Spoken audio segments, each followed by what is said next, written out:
The dough has been prepared in the mixer. We suggest to let the dough rest for about 10-15 minutes, and it is very important to cover it with a wet cloth or with just a veil of oil to avoid the dough to get dry or to have a crust on top of it.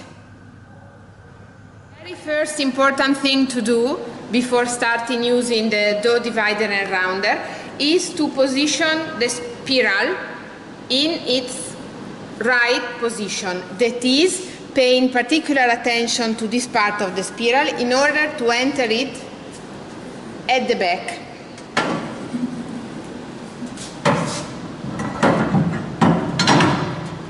Once it is positioned, we have to turn it to block it with the two holes that were at the back. As you can see, it is very fixed, which means it's right, and then we can fix it definitely with the screw at the back.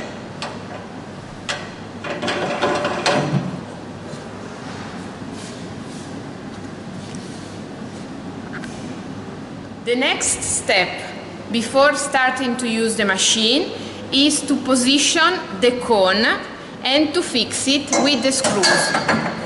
The cone has to be chosen in combination with the weight of the bell to obtain the weight that we want to use of our dough balls.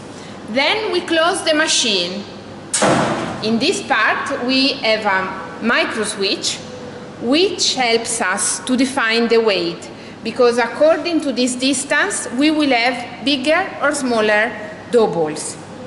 Then we completely close the machine, because for safety reasons the machine is working only when it is completely closed.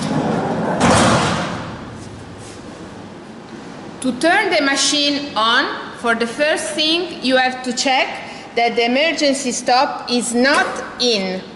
Then you turn the machine on with the general button, and then you turn on the rounder, and at last the divider.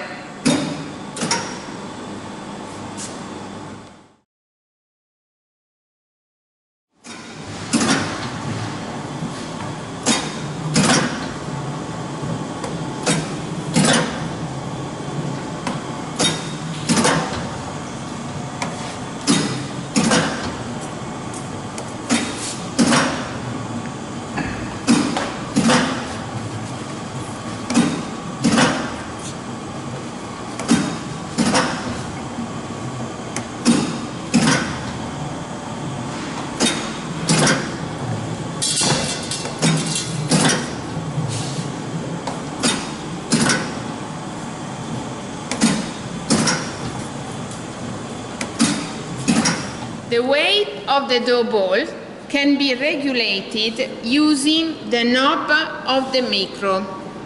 Changing its position and the distance from the cone, we can get bigger or smaller dough balls. The machine works at its best when the feed box is full, because in this way we have enough pressure inside the feed box to obtain perfect dough balls.